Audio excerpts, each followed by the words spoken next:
great to have you guys. Uh, give you a little bit of an introduction, and then you guys should definitely share a little bit more about your background too. Um, Luke is a product lead here at NinjaOne, and Jeff is the manager of our sales engineers. I think everyone refers to both of these guys as and Luke and then Jeff we trust. Thank you so much for taking time to do this. Luke, why don't you share a little bit more about your background too? Because just like some other folks we've heard from already, you've had been involved in this world well beyond just Ninja. Yeah, so as Jonathan said, I'm a product lead at Ninja now. But before that, I was running an MSP for 12 years as the CTO there. Also then I've been doing a whole load of stuff in like the MSP community, doing like some open source scripts and stuff. So I've done things like I made the Hoodoo PowerShell module. I did a whole load of like automation around that. I wrote like an IT glue to Hoodoo migration tool, and yeah, just generally enjoy scripting and messing about in my spare time. Been a bit of a nerd. I've dropped a link to your blog so people can see what you're up to. Jeff, your reputation precedes you. I see people in the chat are already calling you out. But yeah, why don't you say a little bit about yourself and what you're doing here at Ninja? Yeah, I've been at Ninja for a little over 3 years now, working as a sales engineer.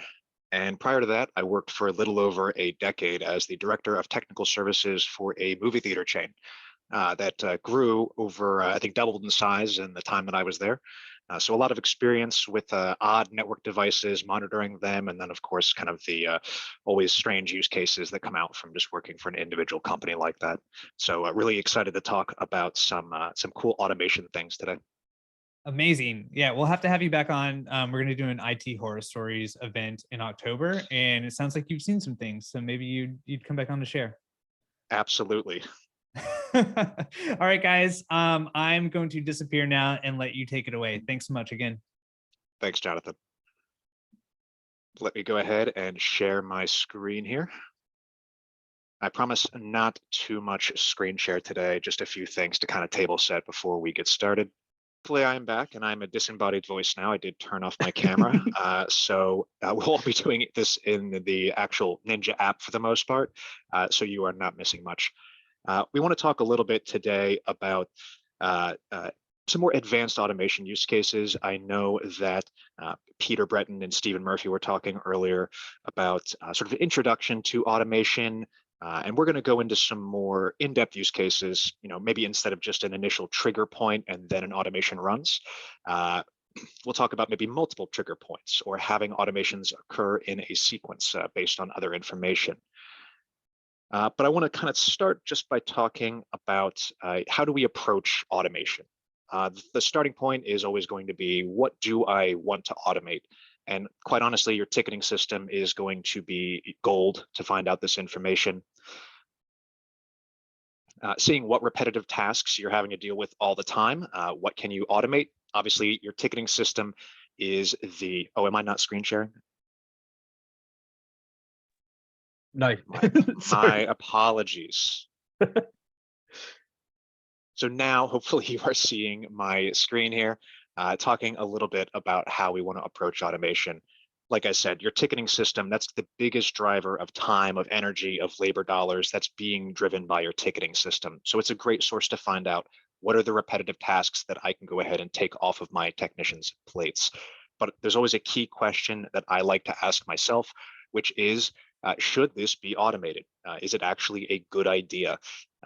We want to automate as much as we possibly can in the IT space.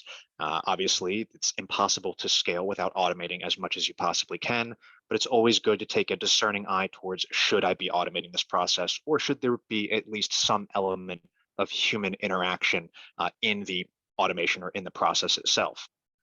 From there, we want to look at what triggers the automation to occur. Is it time-based? Is it occurring on a regular schedule? Is it condition-based? Are we looking at a variety of factors and saying, do we want this automation to occur based on changes in state on the device?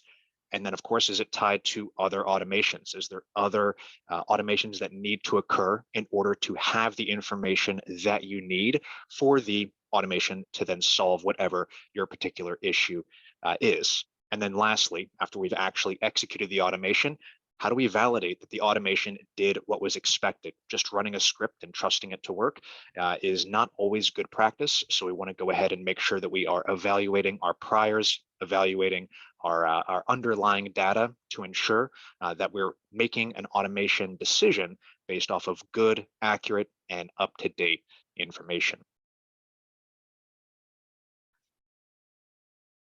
So for today, we're going to go over 3 specific examples. One fairly basic, starting small with deploying applications. We'll then move up into something a little bit more advanced, where we're going to be, Luke will demonstrate how to help manage your administrator level users, who is authorized, who is not authorized, who should be demoted back to a standard user to ensure good security practice. And then lastly, I'll go ahead and show how you can use webhooks that initiate through Ninja to make a API call that takes place inside of Azure runbooks. This is to prevent you from having to put your API keys on the actual endpoint that you're running the script on. We can go ahead and have a webhook make the call to Azure runbooks, where we can go ahead and make that API call securely. And in this particular case, there are a litany of use cases there for this particular methodology. But the root one that we're dealing with today is going to be finding failed patches from operating system patching and then writing those into custom fields to improve your overall workflow around alerting and remediating failed operating system patches. And with that, we go into the demo. So I will stop my share here and reshare in my Ninja environment.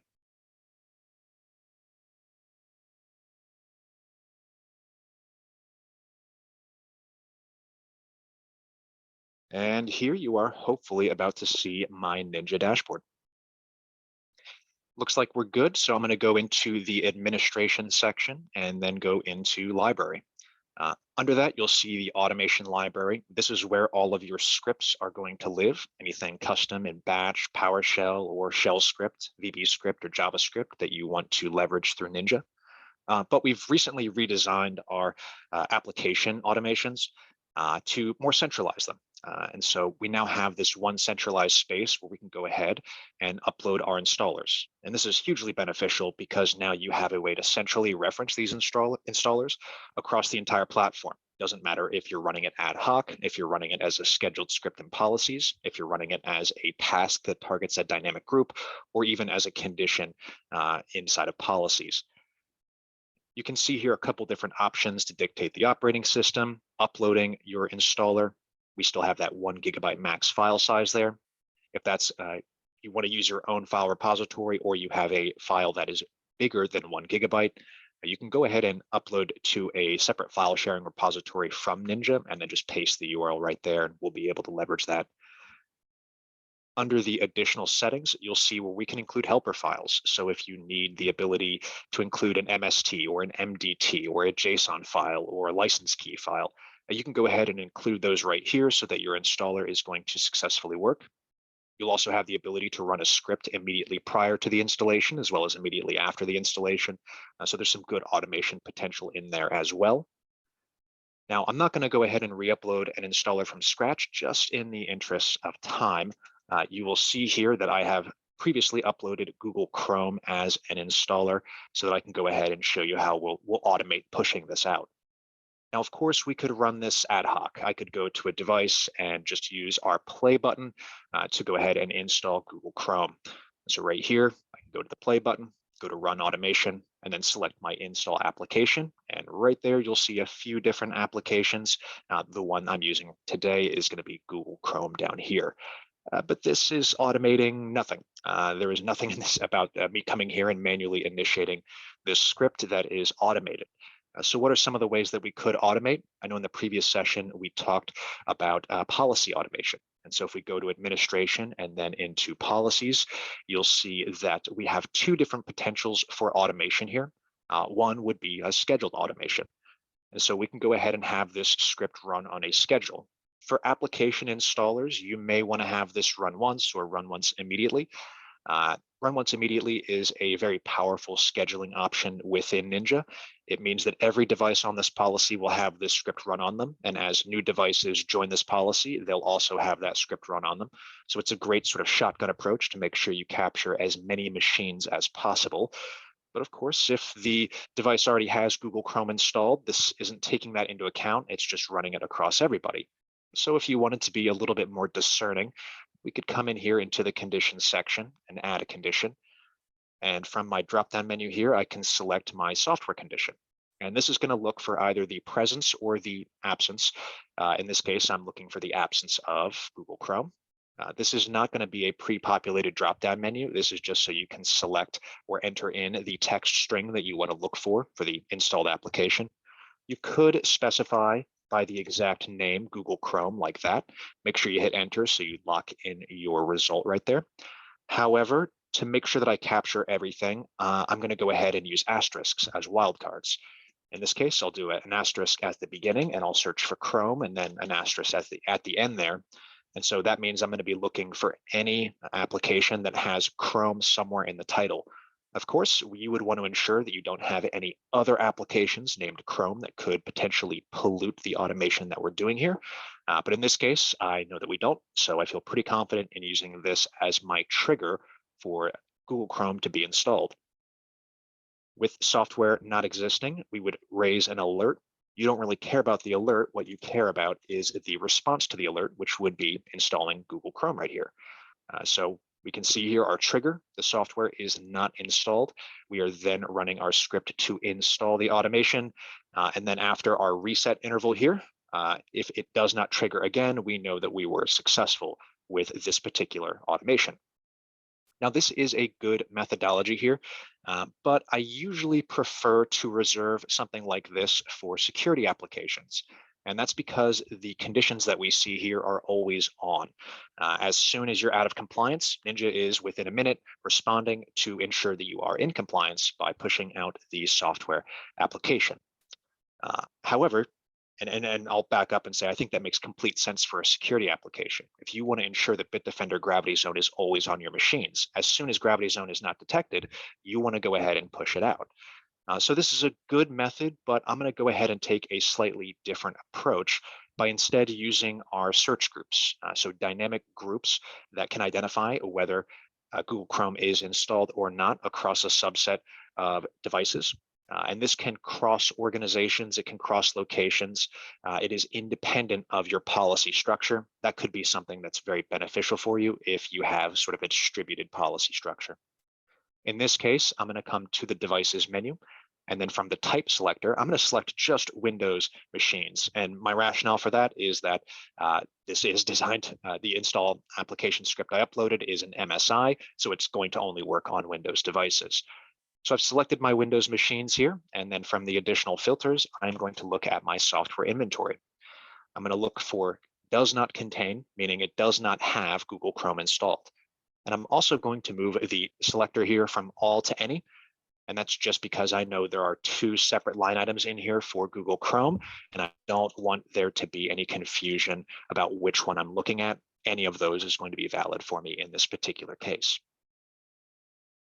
And so now, I can see that out of the all my Windows devices in this environment that I have 16 of them that do not have a Google Chrome installed. Now, of course, I could select all, run our install application script, but again, that's not automated. That's me coming in here and taking that action. So what I'd prefer to do is save this group here, and I will go ahead and say this does not have Google Chrome right there. And this is useful for informational purposes. You could favorite this so it appears over on the left-hand side here. And then if you're on the dashboard and you want to see anybody who doesn't have Chrome, you can click on that and you'll get an updated group here showing you who currently is reporting that they do not have Google Chrome installed. However, again, this isn't automated. So what is the automation component? We go into administration, we go into tasks, and we create a new task to install Google Chrome. And then our automations here will be the Google Chrome installer we uploaded earlier. Now, keep in mind here, I did specify that I'm making this Windows only. You don't necessarily need to do that. You would, if you are making this cross-platform, you would need to have your installers for the different OSs also listed in here. So in this case, I can see Windows, but if I had a shell script for Mac, I can come in here and see my Mac Chrome shell script to install. And so I can go ahead and leverage that, and those will run on only Windows devices for this top option, and then only on Mac devices for the second option. So you can make this cross-platform if you want. I'm just not in this particular case. I'll set my schedule here. How frequently do I want this to occur? Daily, weekly, monthly? In this case, I think daily is a perfectly cromulent way to run this automation. And then my last step here is going to be selecting my targets. So I'll select targets on the left. You'll see three options from the drop-down menu here. One is organization, the second being devices, and those are both static. You would have to select the organizations or the individual devices that you wanted to run the automation on, and it would run on those devices or on those organizations constantly until you came in here and manually took them out of this task. Again, we're leaning heavy on the automation component here today. So we're going to use the third option, the group option, which is the dynamic element. And so if we come in here, I can go ahead and use that search group that I created earlier. Does not have Chrome right there. And so this is only going to run on devices, Windows devices, that do not have Google Chrome installed per the software inventory that we are pulling from.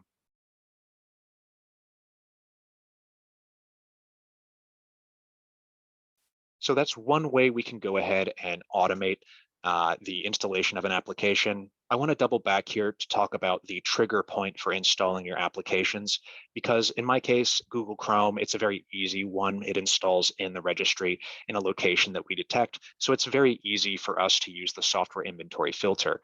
But let's keep in mind that not all applications install that way. It might be better to have your trigger point for the installation of an application be maybe the service. So in the case of any sort of security product, they usually install as services. And so instead of looking at the software installation via the registry, you might want to look for the presence of a particular service here.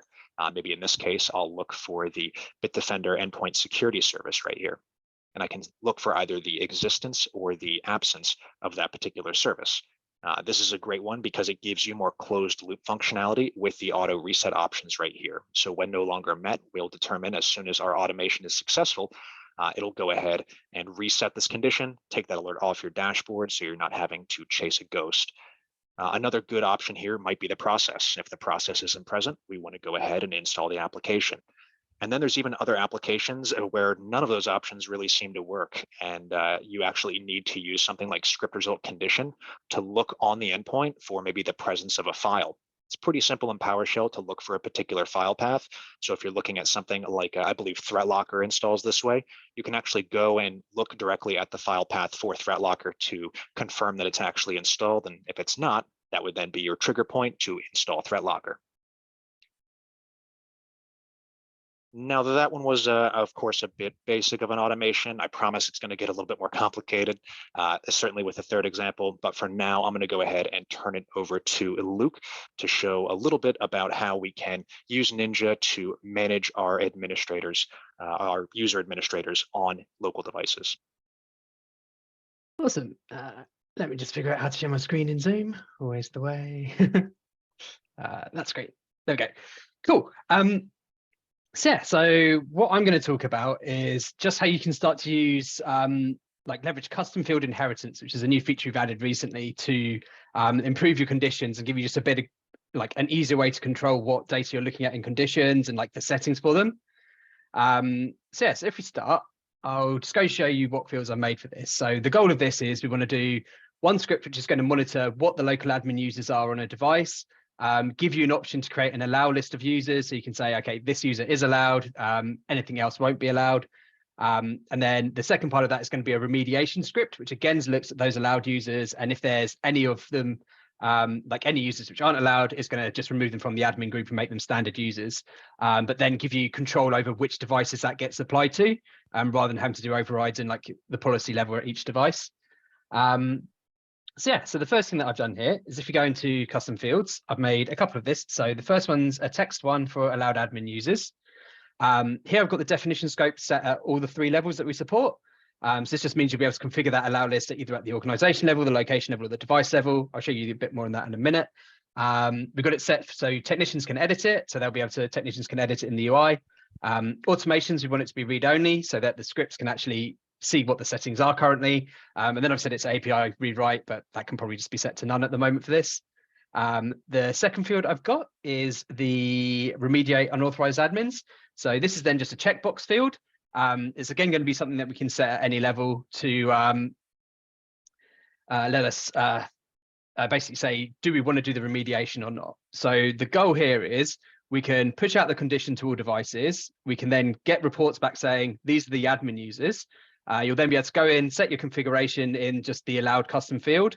And then once you're happy that you've got it detecting just users which shouldn't have admin rights, you can tick the box to enable remediation either at the device org or location level.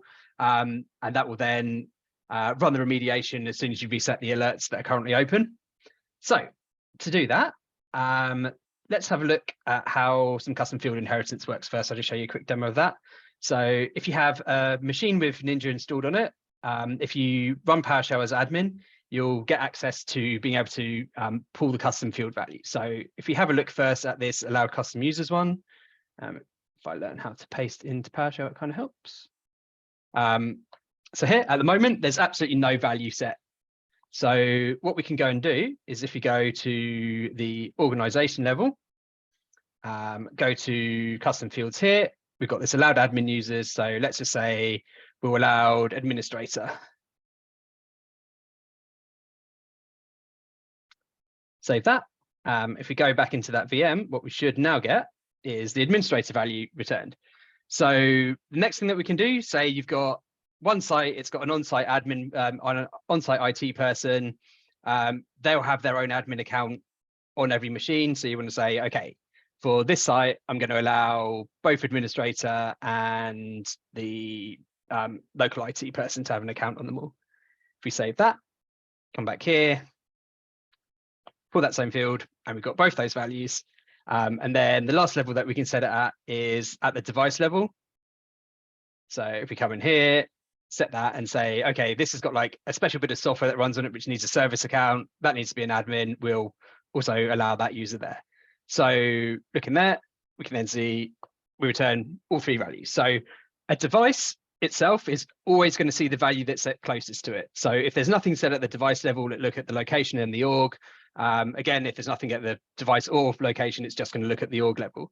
So this means it just gives you some really good ability to control what settings the device is seeing, let you override them specifically at like whatever level you need, and just make things a bit easier. So next bit of the script is we're going to have to try and pull local admin users.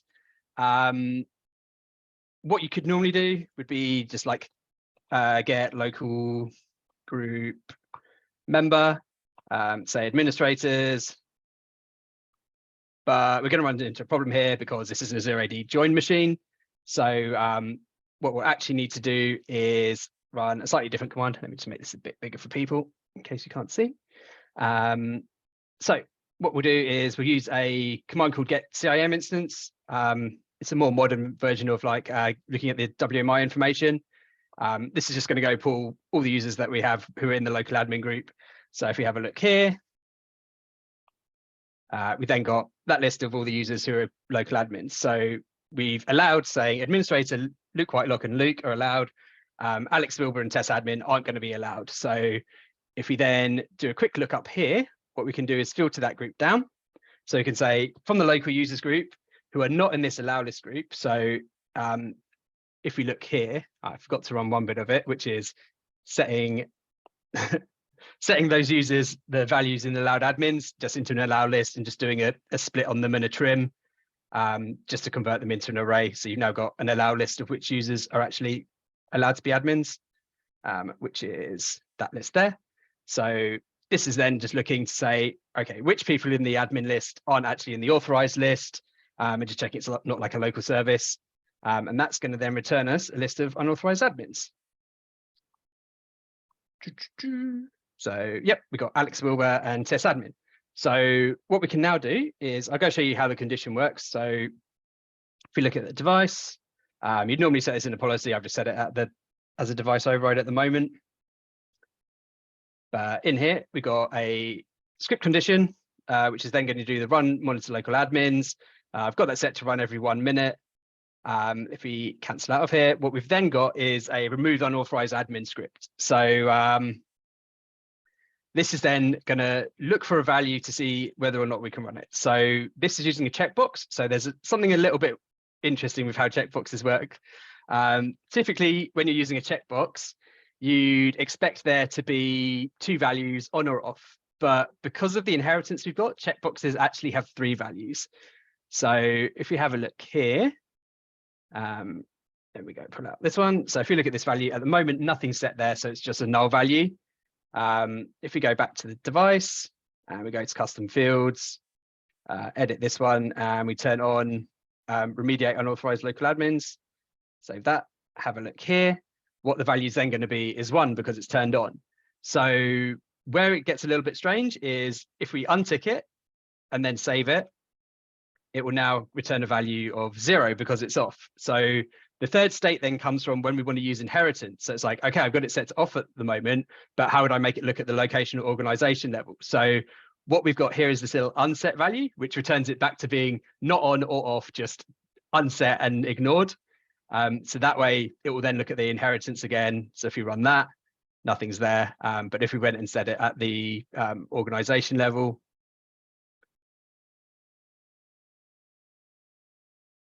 we will then get a value back. So what we've got now is essentially a condition set up, which is going to say for any device in this organization now, check this and run it. So how are we doing that in the script? So to do this, the first thing that we do is just pull remediate, like a remediate flag to say, look at this value and get what it is. So if it's not set or if it's 0, we know, okay, it's unticked at the moment. We don't want to run it. So we can just do a simple look at the value of remediate and see what that is. So that is currently set to 1. So all we need to do there is a quick if statement to say if remediate equals 0 or if remediate equals 1, do things basically. So that's going to evaluate to true. We don't want it to run if it's null. We don't want it to run if it's 0. So that's why we just do the check this way to basically say, have I been told to run my automation? So that's the first thing that we want to do after pulling the value in that remediation script. The next thing that we want to do is again, go and grab those allowed users. So we'll get the allowed users list, the same as what the monitoring condition does. And then we can do a quick pull of the actual local users list again, do the same, excluding to just find the users which shouldn't have admin who do at the moment. And we'll end up with this unauthorized admins list, which should just be that Alex Wilbur and the test admin. Yep. So what we can then do is just a simple for each loop to say for each remove user in unauthorized admins, it's going to loop through these 2. First, when working with Azure AD users, you need to just make sure you're adding them into the users group. They don't get the users group by default. So we'll try that. It might fail if they're already in the group, but that's not really a big problem. And then the other thing after that is we'll remove the users from the administrator group. So I won't run that now. I'll leave that to do it in a condition in a minute. And then after that, we just need to do an exit 0 to say we finished the script and it's worked. So if we come back into Ninja and look at the device, what we've got here is you can see, if we look at the more details, we've got that original list of unauthorized users because we hadn't set any of the flags. So if we come in here and just reset this, what this is then going to do is in a minute, it's going to detect that the users aren't active and trigger off that remediation script. And then once that script has been triggered, it's going to give you a list out to say either remediation not enabled if you haven't got that tick box enabled, or if you do have it enabled. I got an example here. Another not enabled one. A broken one. We'll see it in a minute. It will basically just run that script and you'll get it in activity saying these users have had their admin permissions removed. And then after another minute from that, it's going to come back and say the alert has been cleared. So if we check here, it looks like we've Yeah, oh no, just got the reset at the moment. Okay, I think that's pretty much it. I'll hand back to Jeff. Thank you very much, Luke.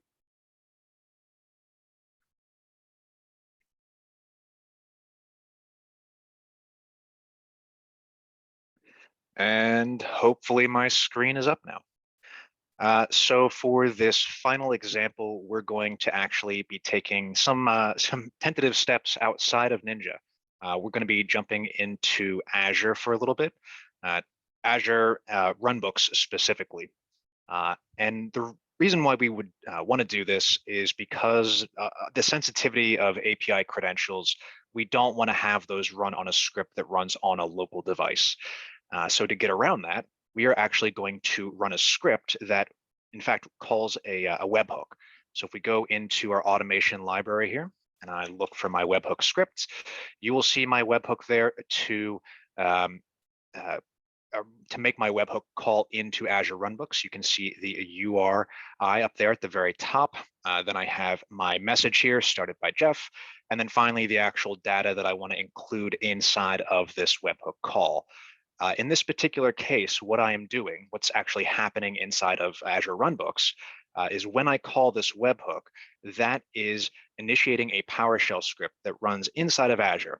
And the benefit of that is I can store my API credentials in the Azure Key Vault and then reference them securely. I don't have to expose my API credentials at any point on a device where it could potentially be compromised. It's all serverless in the cloud. And what happens when I make this webhook call is the PowerShell script in Azure Runbooks then goes and sends a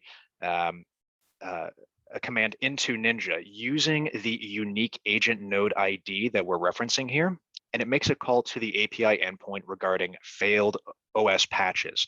So if there are any failed operating system patches, those will then be written into a custom field within Ninja, where you can then use either the devices menu to search for devices that have failed patches, or I think more realistically, you're probably using a condition inside of policies to look at the custom field and then create a ticket anytime that device has a failed patch.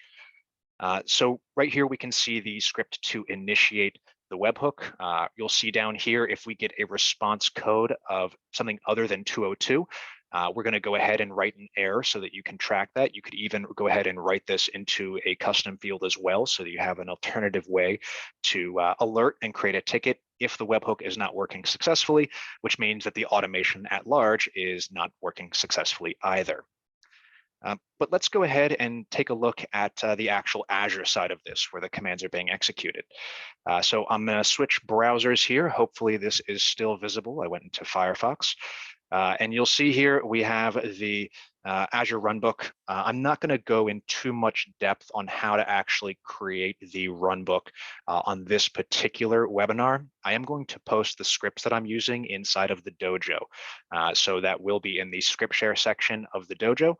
You do need to have a Ninja account in order to view that, but the webhook script as well as the runbook script that I'll show you right here, these are all going to be available. And I'm also going to include links on sort of an introduction to how to use Azure Runbooks. I'm also going to include a link on to a blog on how to set up your permissions to reference the Azure Key Vault. To be entirely honest, setting up the permissions to ensure that I was able to pull the secure API credentials from the Azure Key Vault is what took me the longest to get all of this set up. The actual code was really not that difficult, but making sure that I could reference those secure credentials did take some Googling. And so all those resources, those will be in the script share section of the dojo later today. For now, I want to go ahead and click into my failed patch detection runbook right here. You'll see that if I view my code here, this is what's actually doing the heavy lifting. At the very top of our script here, you can see I'm looking for a parameter. The parameter that I want is my webhook data. Because this is being triggered by a webhook, this needs to have the data included. And so right here, we're looking for our webhook data. We're going to go ahead and just write that out so that we have an audit trail of that. And then you'll also see right here, we're converting this from JSON so that we can work with it more easily inside of the rest of the PowerShell script. Note here a very important part. If we do not receive any data in the webhook, we exit. We don't want to continue through this process if we don't have the data from the webhook. And so you can see right there, no data received, we just exit out of the script. Below that, you can see the commands to pull first our client ID from the Ninja API, which we're storing in our Azure Key Vault here. And then below that, you can see that we're pulling our secret, our client secret right here so that we can reference that. Right here at the top of the script inside the settings, we can specify our instance. Keep in mind that if you are in the EU instance of Ninja, you will have to change the app right here, APP to EU. You'll also have to do the same, of course, if you're in the Oceanic instance as well as the Canadian instance. Now, below that, we have our script to actually connect to the API. You can see here establishing all of our headers, getting our token back here, taking the device ID that we retrieved from the environment variable that we saw inside of Ninja, that webhook script that we showed earlier. We just included the device ID, and right here we're confirming that we can use that inside of our script. Right here, line 81, you can see is where we're actually making an API call using the device ID right there to retrieve any failed patches. You can see we're looking just for patches with a status of failed. Now below that, we have a little bit more error handling. If there's no failed patches, let's get out of here. There's no reason to continue the script if the device doesn't have a failed patch. However, if we do have a failed patch, there is data, then we want to continue with updating our custom field. Right here, we have a little bit of formatting. Keep in mind that custom fields only accept string values. So we can't go ahead and write a PowerShell object directly into the custom field. We have to do a little bit of formatting to make sure that everything will be on its own unique line and it looks actually readable to a human being. And then finally, we make the magic happen by calling to our custom field, again, using that unique device ID right there. Here, you can see our request body. In this particular example, I am only updating failed patches, but of course you could have this update multiple custom fields all in one shot right here. And then below that, we convert to JSON, and then we actually make the API call into Ninja to update this. And of course, if we had any errors, we will see that whenever the job triggers. Now, there's two different ways that we could operate this. In my case, I am operating off of a webhook. So if I go over to the left-hand side here and click on webhooks, you will see my device failed patch webhook that I set up. When I created that, I copied that unique URL and then I included it in my PowerShell script inside of Ninja so that I can call to the proper webhook there. Another alternative would be actually linking it to a schedule. So if you don't want to have this happen based off of being triggered inside of Ninja, you can just go ahead and add a schedule in here so that maybe every day, every hour, or some sort of middle ground there, you're automatically having those devices updated. And that does become somewhat important because as you will see, if I go back into Ninja here, the one device that actually has a failed patch in here is not online. It was last online 3 days ago. Part of that is so that I could have failed patches to actually show you on this webinar here, and we would be able to actually see some data. So if I am triggering by webhook, just keep in mind that you're not going to be updated on these failed patches until the script actually runs. So offline devices may not immediately trigger. It all really depends on when you are triggering your webhook call. In my particular case, I think it's probably best to run this across all your Windows devices as either a policy inside of your scheduled automations right here. You can go ahead and have this run on a recurring basis. I think maybe on system startup or on user login is a good idea to get updated. The reason why I'm not certain I would recommend using this as a post automation right here is I'm not certain if the failures will actually register here prior to the reboot. So you might want to go ahead and have this occur actually at system startup or at the user logon, or you could of course have this update more frequently, maybe every couple of hours if you're calling that webhook script that we saw earlier. But if you do it as a schedule inside of Azure Runbooks, all this goes away. You don't need to worry about having the script actually execute on an online device in order to update your custom field inside of Ninja. It's all just happening whenever the script gets executed inside of Azure. And so the nature of or the need to have an online device essentially just goes away. Now, I do want to make a clear point here. Is with Ninja, it's Netflix. You know, you can watch as much as you want. You can execute as many scripts as you want. But Azure is a freemium model. There is a certain amount of free calls that you can make each month with Azure Runbooks, but there is a cost associated if you go over that particular limit. I think the cost is quite reasonable and very low, but it is something that for larger organizations, you definitely want to evaluate the pricing of Azure Runbooks and how frequently you want to run the automations. So that is definitely something to keep in mind if you're going to be going over that particular free limit. How frequently you execute the runbook could ultimately have a financial cost. I think it would be relatively minimal, but please investigate that before you pursue anything with Azure Runbooks further, just because it is a platform outside of Ninja. Now, let's see what does this actually get us at the end of it. I'm going to flip over here to the device that is offline that actually has failed patches. This is an update that I did last night. You can see here that I formatted the data so that I'm getting the full name right there. Then I'm getting the KB number. It does duplicate here, but I did like kind of having that separated out just visually to see. And then finally over here, we can see the status. And so we only wanted failed patches. And so that's what we've gotten. Everything in here says failed. So to kind of tie a bow on all of this, if we go into administration and then we go into policies, I can go ahead and create a condition that looks at that custom field. I'll come down here to my custom fields. I will then go ahead and specify the failed patches field that we saw earlier. And in this case, I'm just looking for it to say fail. If failed text is included inside of that custom field, I want to go ahead and create a ticket. And so I can go ahead and create that ticket, and that can be sent into Ninja Ticketing, into a PSA that integrates with us.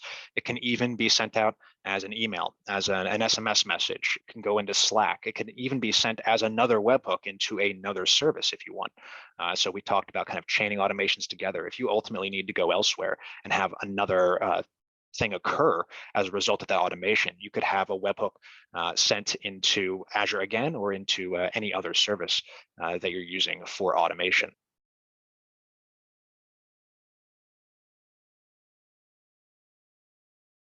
I think that takes me through that particular example. I'm going to go ahead and take a quick look at the chat here, see if there's any immediate questions that I can answer.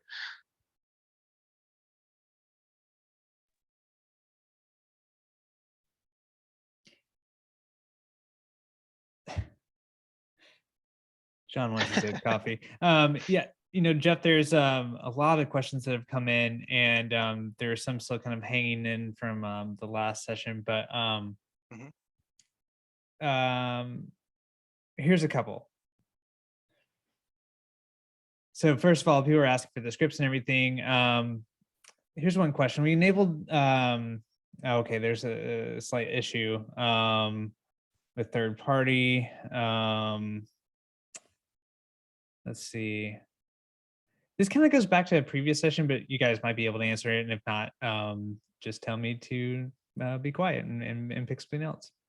I did see kind of to follow up on this last example that I did here. I saw somebody say like, why would we be doing this in Azure? Like, what is the point of doing this?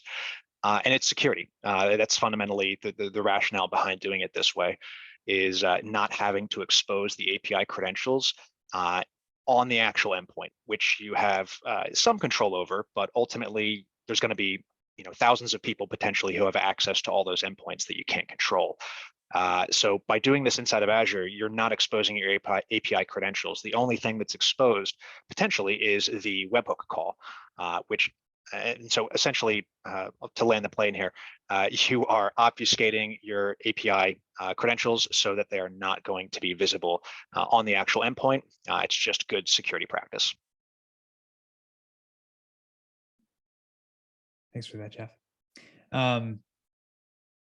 So here's one, going back to relate to scheduled tasks. So again, not quite related to what we were just discussing, but under scheduled task, if a script is set to run daily forever, what happens when the app automatically updates on the workstation?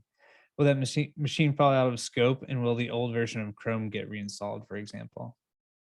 So the answer is that it depends. The way that I demonstrated configuring the automation, I didn't take version into account at all. So as long as Chrome is installed, doesn't really matter. It's going to automatically drop out of the group I created because it's not meeting the search parameters. One of those parameters was you can't have Chrome installed. So as Chrome is installed, you're out of the group, you're out of the band, you're not able to participate in that automation anymore. And so that's the idea behind these automations being daily, weekly, or monthly, is if you're setting up your search group properly, devices that have completed the automation, they drop out of it. The only devices that are having the automation run on them, they are out of compliance. Now, I will say there, you brought up a good point about versioning. We did recently improve our software versioning. And so now you can go as far as 4 octets deep on software version. So if you did want to take a version into account, you absolutely can. But it would be probably a more complex script to ensure that those machines are being upgraded in place to the proper version. Gotcha. I know this is relevant just from the WebP vulnerability that just dropped. People are looking for versions of things pretty frantically right now. Here's a separate question. Is there a way to pull lapse admin password from Intra and store it in a secure field in Ninja? Yeah. So you need to use the Graph APIs to pull it. Microsoft have added them in now. So you basically would need to do a loop, say, find the device in Entra ID, obtain the lapse password from that, then match that device to devices in Ninja, and then you could just set the custom field for each device, looping through them all. There's a script that I wrote in a previous webinar I did of how you can like link, do some field mapping from Intune into Ninja. So you'd be able to repurpose that. I also think there's some stuff coming up, hopefully in 5.6, which will make doing that kind of thing easier as well. Tantalizing. Nice. Here's another question from Timothy here. Anyone know of a way to get the name of an endpoint, not the computer name, but the name that you see in Ninja in a script without having to use the API?